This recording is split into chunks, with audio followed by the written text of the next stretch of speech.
C'est au mois de septembre, le 15 septembre, que la session ordinaire de l'Assemblée nationale sera ouverte à Kinshasa. Et il y a déjà une motion de défiance contre le président de l'Assemblée nationale, M. Vital Kamerhe.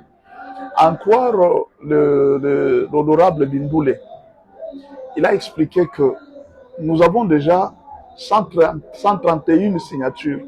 Et c'est déjà au-delà de ce qui est demandé pour faire partir le président de l'Assemblée nationale. Donc, il n'y a pas que lui, hein. Il y a aussi Jacques Ndioli, il y a aussi Madame Mounongo, il y a aussi Polipoli, il y a aussi Grace. Il y a un groupe de personnes qui sont dans des comités là, qui sont visés.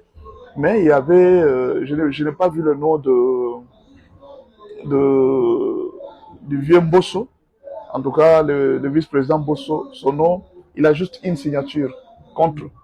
Et puis, M. Chilumbaï, Chilumbo, bien sûr, monsieur de l'IDPS, lui, il a 4 signatures. Donc, ce qui fait que l'Assemblée ici va faire partir plusieurs députés du bureau. On va en quelque sorte balayer les bureaux pour installer un nouveau bureau. Bon. Qu'est-ce que nous pouvons dire? Je vais parler de 3 choses, une analyse simple que je suis en train de faire. D'abord, je m'en vais dire aux gens que dans la vie, quand vous marchez, vous devez contrôler votre marche.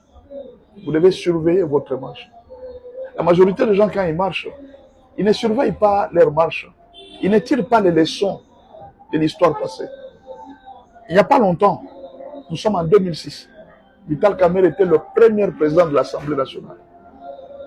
Et il n'avait pas fini son mandat. Aujourd'hui encore, Vital Kamerhe est président de l'Assemblée nationale. Il ne finit pas le mandat. Est-ce que c'est un problème des députés? Est-ce que c'est un problème du président Félix? Est-ce que c'était aussi un problème du président Kabila, de l'époque? Ou alors c'est le problème de la personne elle-même? C'est une question qu'on doit se poser, c'est une question qui a une portée spirituelle. Chacun doit contrôler ses voix. Chacun doit regarder attentivement comment je marche. C'est très important cette question-là. Parce que vous pouvez penser que ce sont les autres qui ne m'aiment pas, alors que c'est vous qui êtes le problème. Alors il faut un moment s'arrêter et commencer à regarder. Un jour aussi, peut-être il peut devenir président de la République. Et tu risques de ne pas terminer le mandat. Comment moi je dois être toujours là, quelqu'un qui ne termine jamais le mandat? C'est pas normal. Il faut bien observer. Parce que plus vous occupez de fonctions, plus vous devez étudier qu'est-ce qui ne va pas dans votre vie. Ça, c'est très important. La deuxième chose, est-ce que c'est important pour le moment que les gens de l'Union sacrée puissent se tourner à une telle aventure, dire que non, Vital Kamerhe doit partir? Est-ce que ce n'est pas quelque part rendre des institutions instables alors que le pays est en guerre? Alors, pour plusieurs personnes de l'Union sacrée, ils pensent que l'instabilité du pays, Vital Kamerhe lui-même en est pour. C'est-à-dire qu'il est lui-même contributeur de l'instabilité du pays. D'où, pour que le pays devienne stable, il faudra qu'il soit là-bas. En fait, ça, ce sont les membres de l'Union sacrée. Mais pour les députés de l'Union sacrée, ils n'ont pas avancé cette raison. Ils ont parlé de la gestion opaque des finances. C'est-à-dire, le président gère l'argent, il ne fait compte à personne dans les bureaux. Il gère l'argent presque d'une manière seule. Il ne dit à personne ce qu'il fait avec l'argent ou quoi qu'il fasse. Ça, lui aussi doit se défendre. Je ne sais pas, ça c'est une accusation qu'on a fait sur la personne de Vital Kamerhe. Il faudra que lui aussi donne des arguments, si c'est vrai ou c'est faux. Jusque là-bas. Pourquoi on doit faire partir Madame Mounongo? Qu'est-ce qu'elle a fait? Je ne sais pas pourquoi Jacques Ndioli doit partir. Pourquoi Madame Polipoli doit partir? Pourquoi on a laissé Mbosso, on a laissé l'autre Chilumbaï, et c'est Chilumbaï je crois. Pourquoi on l'a laissé lui? Est-ce que derrière, il n'y a pas un coup politique pour voir que non, nous maintenons les nôtres et ceux qui ne nous plaisent pas, nous les faisons partir? Après tout, n'oubliez pas que en politique, tout ce que vous voyez comme Assemblée nationale, c'est un jeu de politiciens. C'est un jeu de la majorité. Quand le politicien, tout commence par qui a soutenu la campagne des députés. Qui a donné l'argent pour que les députés fassent leur campagne? C'est la plateforme majorité présidentielle, ou comme on appelle Union pour la nation. Ils ont donné l'argent pour que les députés soient élus, pour que les députés aillent faire la campagne, n'est-ce pas? Quand ils ont fait cet argent, c'est pour que les députés servent à la vision de l'union sacrée. Maintenant, quand toi tu es là, tu ne sers plus à la vision de l'union sacrée. Mais ils te mettent dehors. C'était la même chose aussi avec la Kabylie. La Kabylie avait une vision. Mais à un certain moment, ils ont trouvé que Vital ne marchait plus avec cette vision-là. Ils l'ont mis dehors. Donc, à un certain moment, est-ce que Vital est-il toujours obligé de marcher à contre-courant? Ou peut-être c'est quelqu'un qui est correct. Il veut être correct avec tout le monde. Il a été correct avec Kabila parce qu'après tout, ce que Vital Kamerhe a reproché à Joseph Kabila, c'était de faire entrer le Rwandais au pays sans consulter l'Assemblée nationale. C'était ça les reproches que Vital Kamerhe avait fait à Kabila. Et c'est ce qui lui avait coûté les postes du président de l'Assemblée nationale. À vrai dire, avait-il mal agi? Avait-il menti? Est-ce que ce n'était pas le rôle? Il avait dit ça à RFI. Et Kabila n'était pas content. Parce que Kabila n'était pas content, alors on avait décidé de le faire partir. Il ne pouvait pas contester aux ordres du chef. Et pour le moment, est-ce que Vital Kamerhe est-il revenu à la même chose? Peut-être. Il a demandé au président Félix Tshisekedi, moi je préfère qu'il y ait dialogue avec les gens du M23. N'est-ce pas? C'est ce qu'il a demandé au président Félix Tshisekedi.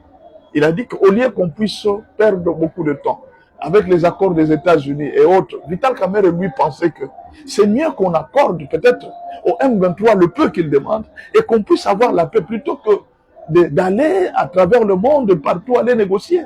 Ça, c'était son point de vue. Mais malheureusement, son point de vue n'est pas passé comme tel. Peut-être comme tel qu'il le pensait. Peut-être qu'il a mal communiqué, peut-être qu'il s'est mal exprimé, je ne sais pas. Ou alors, peut-être qu'il a choisi un mauvais moment. En réalité, dans une vision, il faut marcher avec la vision du chef. Alors, quel conseil je peux donner à Vital Kamerhe? Vous savez, dans la vie, la nature nous enseigne beaucoup de choses. La nature nous enseigne beaucoup de choses. Je te donne l'exemple des souris. Les souris, quand ils ont très faim, ils cherchent la nourriture partout, ils n'en ont pas. Ils sont obligés de s'attaquer aux humains. Ils commencent à manger les humains. Mais alors, ils ont une intelligence. Quelle est l'intelligence des souris? Là où ils sont en train de te manger, ils te blessent. En même temps, il est en train de souffler pour que tu ne sentes pas la douleur. Il te blesse, il souffle sur toi pour que tu ne sentes pas la douleur. Et le matin, tu peux te réveiller comme ça. Ton pied est mangé par la souris, mais tu te rends compte que tu n'as rien senti pendant que la souris était en train de te manger. Qu'est-ce que ça veut dire? Quand tu es en train de viser un objectif, s'il faut même être hypocrite, il faut devenir hypocrite. Jusqu'à ce que tu vas atteindre ton objectif.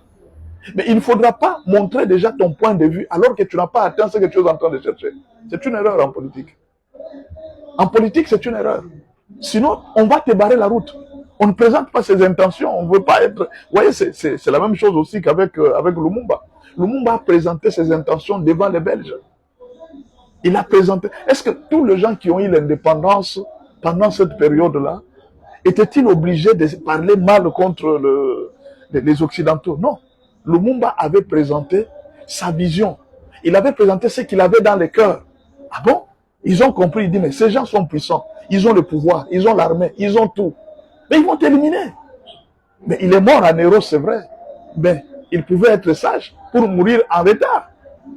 Vous comprenez? Il pouvait être sage pour mourir en retard. Quand tu veux manger et que tu n'as pas encore la position qu'il faut, il faut commencer à souffler un peu. Tu souffles, tu calmes les jeux jusqu'à ce que tu vas atteindre. Mais quand déjà on découvre ta position, alors que tu n'as pas atteint, tu vas penser que c'est une malchance. Mais alors que c'est manque de stratégie politique. Moi, ce que je pense, c'est pas tout être un manque de stratégie politique. Tous ces gens qui sont autour de Félix là, parfois ils sont en train de le flatter. Ça ne veut pas dire qu'ils sont pour avec lui, qu'ils sont pour lui. Il y a des gens qui savent ce qu'ils sont en train de préparer autour de Félix. Ils ont des coups qui sont en train de monter autour de Félix. Ils connaissent les moments. Ils attendent les moments qui vont faire leur coup. Mais alors dans la vie, il faut être sage. Mais quand tu te montres déjà, tu montres déjà ta position. Mais c'est fini. Tu vas partir. Moutamba pouvait faire longtemps au pouvoir s'il se taisait, s'il ne montrait pas visiblement sa position. Peut-être qu'il allait beaucoup durer. Mais comme il a montré sa position, on a compris, non, le monsieur ici, commence à avoir d'autres intentions. Ah, il commence à avoir d'autres intentions. Finalement, en politique, c'est fini, on te met dehors. En politique, on ne joue pas. On ne donne pas de cadeaux en politique. Non, ne rêvez pas. Même vous qui me suivez, les jours où vous serez président, on ne donne pas de cadeaux. Vous allez me dire, moi je ferai des cadeaux en